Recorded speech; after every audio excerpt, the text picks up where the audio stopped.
Man, what is going on? It's been a quick minute, but how are you doing?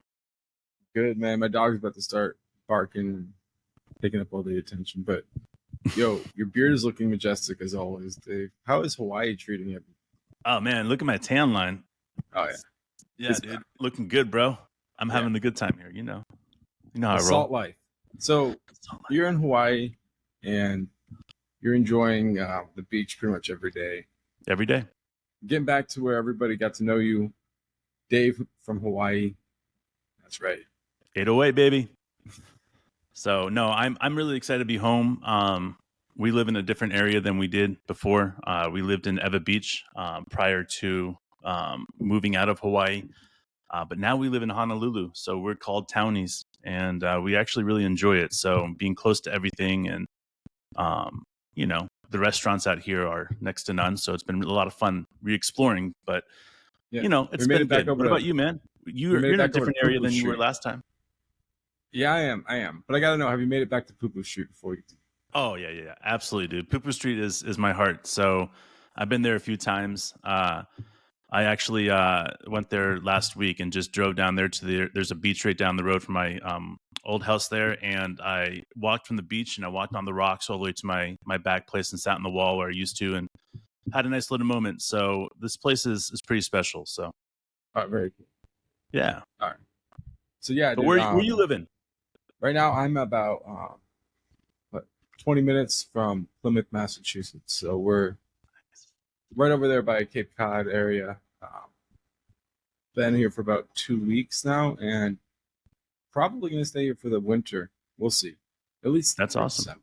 But you never know exactly how things are gonna go with us. But it's been a hell of a little run because yeah, getting into the Boston area and Boston markets and everything, it's a different experience and um, a lot of excitement. Kids are getting older, dog is getting old, things like that. But um, we're here to talk about the Thunder and talk about this team. You know, when people talked about the rebuild starting out, there was a phrase that kind of gained a little popularity, Sure. which was Thunder for the championship in 2027. Yeah. Now Yeah. we're sitting here and we're 2024, 2025 season, so a couple years ahead of schedule, and expectations are that we're a championship or bust team. Now, we can take some steps in the process, make it to the Western Conference Finals, make it to the finals, but in the end, once you get to this point where you're like, one of the top four teams in your conference or top two in your conference, four in the league, you have a chance at the conference finals. Hmm. You don't really pat yourself on the back just for getting to play another 7 games. You pat yourself on the back when you win it all. So we want to see champagne flowing in the streets of Oklahoma City, in the locker room of Oklahoma Fuck City yeah, we Thunder. do.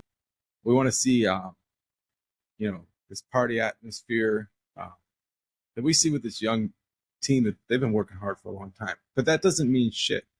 There are a lot of players who are all-time greats who played at a high level for a long time and they never won it all. So Yeah, man. you You're right. don't get shit unless you go out there and take it. And that's what this team is all about. You see these additions. These are players who are going to help us go out there and take what's ours. Man, you're right. And one of the things that we addressed last year was just talking about our weaknesses at the end of the season. One of our weaknesses, and this seems strange to even say with as good defensively as we were, but it came down to the end of the season, and I felt like our defense wasn't strong enough to compete in the playoffs and 7-game series all the way to the finals. That our defense was the one thing that I felt like wasn't up to the point where we could actually hang our heads. And looking at what Sam Presti has done this offseason is truly spectacular. Alex Caruso, one of the best defenders in the league. Herstein is incredible on defense. The things that he does on defense really causes issues. And seeing what Sam addressed this offseason was, high percentage on shooting threes and great defense. And to me, that's exactly what this team needs. And I'm really excited about it because the whole makeup and then the look of the NBA right now is changing. Whether it's Paul George going to the East or Cat going to the East, things are changing, and it's to me it's making Oklahoma City better right now because everybody else is reacting to Oklahoma City. Yeah, let's talk about that defensive step up. Obviously, you know, you, the season ended how it ended. Uh, the game with the Mavs, the series with the Mavs, it was one where I would say, looking back, it was definitely winnable, but Sure. you want to take this as an opportunity for every to step up in every department, and that's where I look at it. And yeah, Caruso and Hartenstein give us this depth defensively, but they also give us a versatility offensively. That is something that's kind of like a little bit under talked about, which is fine because both of them have made it their calling card to be elite defenders every chance they get. So I totally understand why, maybe Hartenstein isn't considered an elite defender, but he understands why he gets the opportunity to play. And it's not because he's going to go out there and jack up a lot of shots. It's because he's a great positional defender and he can make plays when he's required to. You mix that in, with the way that we were leaving Chet kind of all by himself in certain circumstances. Pelicans decided to make it their MO to really target him.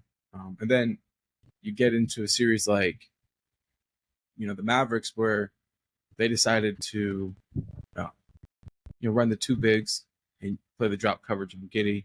So we've got like different approaches, but the reality about that Mavericks series is that was a completely winnable series.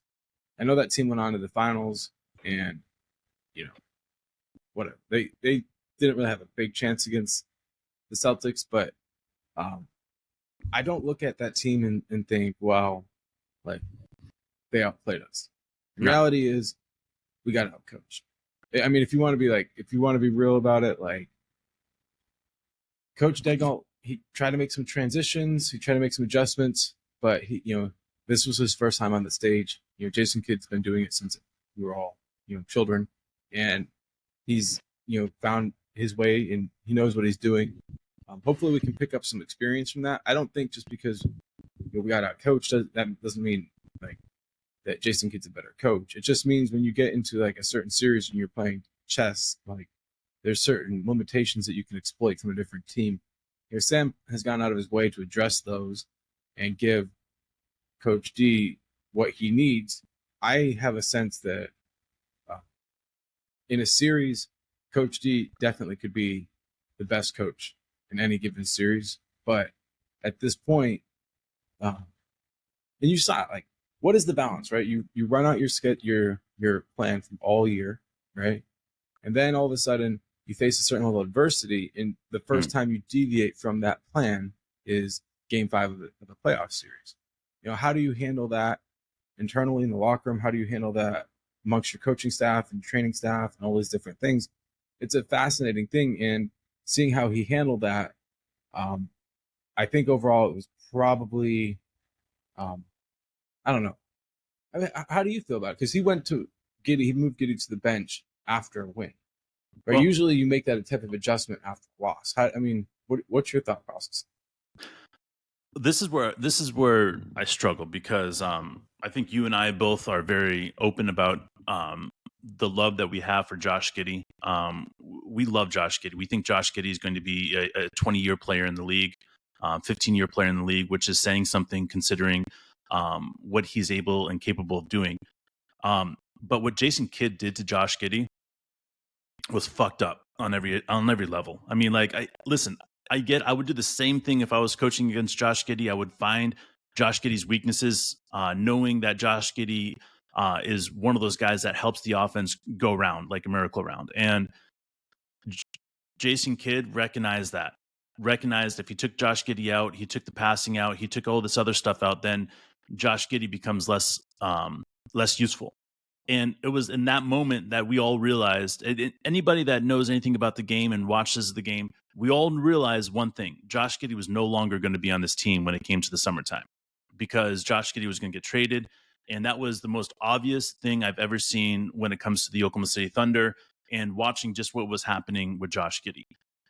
When you take a player like that and you pretty much bench him, and he's, in his rookie scale contract, and one more year on that rookie scale contract before he's up for max money, coach was making a statement saying, you're not good enough to play in Game 4, Game 5, Game 3 of, the playoffs right now, and you're just not the level everybody else is. And when he made those, those adjustments, essentially, we all saw Josh Giddey falling and falling and falling, and that was it. And we can blame this on any situation and any reason why, but when Josh Giddey and everything that happened with him this last year, it really put a target on his back, whether it was booing from the fans, whether it was all this other stuff. And it really deflected from what was happening with the Oklahoma City Thunder on the floor all season. That's where I stop and I say, this is no longer a healthy situation for these guys. And that's where, for me, I realized that as much as I love Josh Giddey and as much as I needed Josh Giddey on this team, we needed to look past what was happening with Josh Giddey and recognize that we needed somebody like Alex Caruso. We needed somebody like these other guys. And if we had maxed out Josh's contract, we don't get Alex. We don't get Hartenstein. We don't get any of these guys. Like, we have Josh or we have the two guys that we currently have. And Coach did it, and Sam Presti did a hell of a job at maximizing what we could get for Josh and going out and spending the empty money that was available. We need to look at that and realize that because of that, now we're going into a position where we can sign Chet in a couple of years. We can sign J-Dub. We can sign everybody that we need to now. Josh Giddey was the one reason that I was sitting there saying, can we afford to sign the rest of these players? Well, now we can. Josh Giddey is going to play with the Chicago Bulls, and he's going to do great. I'm happy for him. He gets a restart. This happens with a lot of 3-year players, and it's just part of the game. And as we go on, this will be not the only guy that we lose on this team. We'll lose a couple other guys. If players take huge steps backwards and they end up going to the bench, you'll see guys like Alex Caruso coming in starting. You'll see guys like Hartenstein starting, and we could go down the list of players that are ready to go. So this is now it's win or go home. And this team is ready to go. This team is ready to play. We made the adjustments. I'm telling you guys, if you have not been watching Twitter or Instagram where Chet and these guys are posting videos of the workouts they're doing, you guys are missing out. Like, the workouts everybody are doing is high level. They're in your face, getting all ready for the game. Watching Alex Caruso talk about the competition that he's playing against. It's perfect, bro. This is exactly what we need to be doing in the time period that we're doing. And we look at the rest of the league right now, and we see Golden State. They lost their second best shooter. Klay Thompson's going to go play now for Dallas. And it's like, okay, now we have to be able to play with Dallas. We have to be able to compete with Dallas, because Klay going over there with Luka is a disgusting idea. But we have Alex Caruso, and we have Shea, and we have Dort, and we have all J-Dub. We have all these guys that can mix and match on shooters and on penetrators. Like, we got this. We got this. We're more ready to compete for a championship today than we were at any point last year. And that's what's most exciting part for me. Yeah, we definitely have a sense that this is the time. We've heard Presti talking for years about how when this team's needs present themselves, like, then you'll see this team go out and make a trade. Because, for years during the rebuild, you figured maybe he would make a trade. I figure, but somebody would inevitably ask him at the press conferences about, when are you going to go make a trade? And he's like, he would kind of allude to a time that we all remember with the Thunder, most of us should anyway, when we went and traded Jeff Green for Perk. Yep. And when we brought in Big Perk, it was no longer the Thunder, I think, yep, as we used to know them. It became like, we're a team that's all about winning. We want to win immediately. We're expecting to make it to the conference finals. We're expecting to, win the conference finals, and we want to win a championship. And that was that time. If you remember how it became obvious that we needed a guy like Big Perk, it was because in the first round against Kobe and Powell moved out a couple of guys in Game 6 for an offensive rebound tip-in off of a Kobe miss. And it was just like, we didn't have any girth in the center, so here we go, right? And that was Presti's way of saying, I'm going to give you guys the support you need to be successful, going deep. You know what I mean? Yeah. Oh, yeah. It's all about the getting deep, bro. The girth when you go deep. That's what you need. But I just, you got to take a step back, guys, and you've got to just appreciate what Sam Presti's done. And that's as simple as that. First of all, Sam Presti proved that he knows what it takes to draft players and top 12 picks. He's proven that through the last few years. He's proven he knows what it takes to add players in the offseason, trading players in the offseason. He knows what it takes. So last time around, you brought up Perkins. So let's just talk about last time around. I feel like we got fleeced with the Perkins deal, sort of. I feel like we've also been fleeced with a couple other deals in the past. What's that? You think we got fleeced? Dude, we gave up Green, bro. Well, Green ended up having a heart condition and sitting out, and we ended up having to. The NBA forced us to give him the Celtics an extra second-round pick for that deal, which was bullshit. But I'm also like I don't know that the Celtics ended up getting the most value out of that deal. Green still is. I think he's still playing in the league. Last I checked, he was. But what killed us? What killed us in those moments was the shooting. You know, when we got to the playoffs, all of a sudden, like Green would have been the player that helped us. Now, listen, I'm not, because Perkins played what 3-4 years. I bet he played a few more than that for us, but I forget how many years he played. It doesn't matter. My point about it is that I look at it in the past, whether it's 2 second rounders or 1 first rounder, what Jeff Green and blah blah blah blah. Right. In the past, I've always felt that Sam's always given more, right? Just and to get deals done. That's what I want to ask you about, because you said because here we are, we're talking about this Giddey thing, and it feels like it has a sense that it could be similar to James Harden, where he shouldn't have done that is sort of the Bill Simmons, smart guy take. Yeah. Well, I mean, and Bill Simmons, true to form, comes in saying the Bulls won the Giddey trade, which I understand. I think there's an argument to say that both sides won. I think if you're trying to build a team from obviously not making the playoffs into a long-term contender, you could make an argument that Giddey's the right guy to go with, and his age and his skill set lets you build around something. Sure. Whereas Zach LaVine and Colby White maybe don't have that same level of skill set that makes you capable of building around them. Whereas Caruso, if you're in a win now mode. So there's an argument that both sides could win, but I think that this is I don't want to start calling out the James Harden ghost here, but I'm just saying this could be that moment where people look back and they say oh, they had another dynasty chance and they flipped. Let's just say got smart. Let's just say Josh Giddey gets that MVP caliber. Right? Let's say he does. Okay. Yeah. I still don't think it's a bad trade. And let me explain to you in the aspects of why. First of all, we didn't get any first round, second round draft picks at all. It was player for player. Okay. Second of all, is you look at Josh Giddey and he was burnt out in Oklahoma City. He's been fucked over in Oklahoma City in his mind. He was not going to be the happy go-getter, and he was going to come off the bench next year. He just was. But maybe that was the mistake. Right? That's the same James Harden mistake, right? You asked a player who could be an all-NBA player to come off the bench. You're messing with, you're actually poking fun at the basketball gods. But I see what you're saying, but my problem is Josh has not improved his shot enough to be able to be out there at the end of games. We watched it all season. All season, it'll be the fourth quarter, 5 minutes left, and Josh wouldn't be anywhere on the court.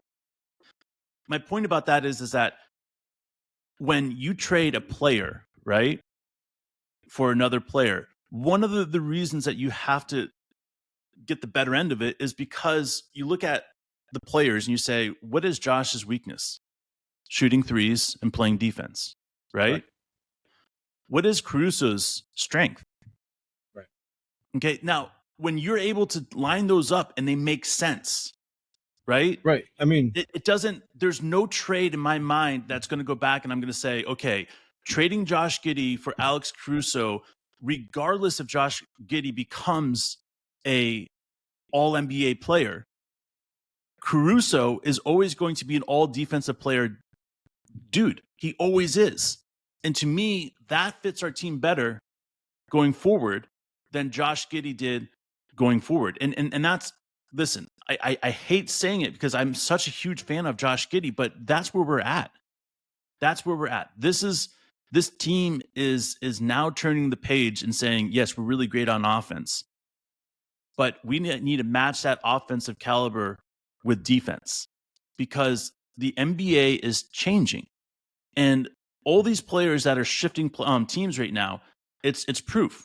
I think Minnesota got worse by getting rid of Cat. I think they're significantly worse now without Cat.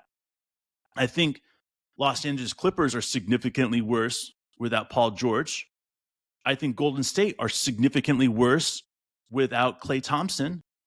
And the only team that got better this offseason, right, is, in my opinion, the Pelicans and Dallas. That's it. Those are our competition that got better this offseason. Everybody else is kind of like dipped down or hasn't done anything to make themselves better. That's where I circle and say, okay, who had the best off seasons? Dallas, Pelicans, and us in the West. Pelicans went out and got Murray, who's a great point guard from the Hawks. Like, they're going to look good. They have the players in line that they need to. So now we're looking at it and we're saying, with the scheme of everything that's going on, do the Clippers have a chance to make the playoffs? Not if Kawhi is not healthy, and everybody knows Kawhi hasn't been healthy in 10 years. So Clippers aren't healthy. Golden State, I don't know if they have what it takes to be a top 8 team in the league, in the West. I don't think the Minnesota Timberwolves are going to be a top 5 team either. Okay, so now we're looking at the teams that finished pretty well last year in the top 5, and now we're looking at them saying, we're going to be completely redrawing this. This is going to look different. And that's where I got to get excited about, is because the difference that we're going to be looking at between last year and this year is going to be significant. And the fact is that we got better on defense. We were already one of the best defense, if not the best defensive teams in the league. Adding the 2 players that we did, now you got to stop and pause and ask yourself this. Have we ever seen a better defensive team in the league than Oklahoma City? That's going to be this year. Have we ever seen the players with Dort and Caruso and J-Dub and Chet? We've never seen a defensive caliber team at this level. Now, things could change. Players could get injured. Personnel could get lost. But the reality of the situation is that if we come out playing our game, we'll be known as a top 5 defensive team of all time. And how far can that get us in the playoffs? Because I'll be honest with you, I don't think there's a team that's going to be able to compete with that. It's not offense wins championships. That's bullshit. Defenses win championships. You cannot go out there and be like the Mavericks expecting to win the finals without a fucking defense. You got to have a defense. You got to look at the Celtics. Their defense was decent. It was pretty good with the players that they had. So that's where we need to be. We need to have a defense that complements our offense to a T. And that's what we have now. And now we have what I would consider a full-strength team. Chet's put on some weight. He's looking really, really good, bro. If you haven't seen a video of him, I cannot get over his structure of his face, his structure of his arms, his chest. It all looks different. He's put a lot of time into that weight room. He knows what it takes to have a full season in the NBA. I think he's one of 2 or 3 players that played all 82 games last year. There was only a handful of them. Chet is ready, bro. And if Chet's ready, and Shai's ready, and Lou's ready, and J-Dub's ready, and Alex, and Hartstein, and all these guys, dude, we have 9 players ready to fucking go. You want the best shooter in the league, in my opinion? We're going to talk about it. Curry is not necessarily, he's always been the best shooter in the league since he's been in, but Isaiah Joe, bro. Isaiah Joe, in my opinion, is going to eclipse Curry this next year as one of the best shooters in the league. And he's just, it's phenomenal. Like, that's what I'm saying is, like, we could sit here and talk about 7, 8 guys, right? And we're still leaving out 3 guys, 4 guys that are going to contribute. You know, Aaron Wiggins, bro. What? Dude, he got a nice contract this year. You know what I'm saying? Like, these guys are ready. Yeah. They're ready. We're ready, dude. We got the Spurs preseason game coming up. On Monday, baby. Yeah. Yeah. That's exciting, dude. And then the season's right around the corner. It's been nice, like having a little bit of a break.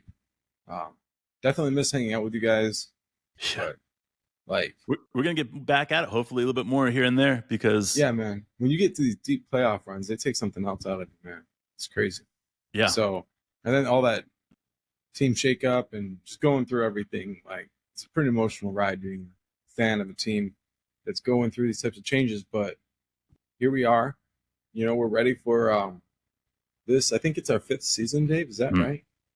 5th season. yeah. This is our 5th season. I know, dude. Isn't that crazy saying? Crazy. Well, we call it the pandemic short season. Okay, yeah. And then because like in the course of really 1 year, we had almost 2 seasons go through. So, you know, it's kind of weird saying season 5, even though it's only been 4 years. But man, it's crazy to think that we started this podcast 4 years ago now, 4.5 years ago. And it goes back to the fact is when we looked at this team and we saw everybody talking the shit that they were talking on this team. And trust me, Oklahoma City Thunder podcasters were the worst about it. Like they hated this team. They hated the rebuild. And all we wanted to do is have everybody enjoy the team, enjoy Isaiah Roby, enjoy these other players that we all knew that weren't going to be on this team for long periods of time. But we wanted everybody to enjoy each of the players and getting to know them. And that's why we started this podcast, is because we felt like Oklahoma City Thunder fans weren't getting enough love with the players. The players are being trashed. The players are being talked about. Like it was negative. And now it's pretty amazing to see. You can go and listen to almost any Thunder podcast. It's all positive. It's all nice. It's all informative. Like that was not happening before, dude. Like you could get those douchebags over at Down to Dunk, man, and they would be like for 40 minutes talking about everything but basketball. But now they talk about basketball. And it's nice because it's changed. It's changed the entire structure of what Oklahoma City Thunder podcasts are about, because we don't give a shit about anything else. We give a shit about basketball. We give a shit about this team. That's how it is. That's what we talk about on these podcasts, and that's what it means. So that's all. I'm excited. We're back. We're gonna That's come the real out. shit. Dude, that's the real shit. I'm pumped too. I'm glad you haven't forgotten why we're here. I hope nobody's forgotten why we're here, because I've noticed it too. Sometimes I wonder if there's a place for us now that everybody's being so positive, but it's okay. Y'all, Dude, it's going to take more than that to get rid of us. Huge shout out to, there's a ton of people out here that have been writing us saying, come back. Come back. We miss you guys. I'm pulling it up right now because it's truly incredible how many comments that we've gotten about it. 2 days ago, T-Sound, we fucking love you, man. Clyde W893, Scummy 42005, Trumpies, Shane. All you guys have been consistently writing on here on our stuff saying, come motherfucking back. We miss you guys. So we're back. We fucking love you guys. And we'll see you hopefully soon. The Atlantic to the Pacific, baby. We're here, baby. See you guys soon.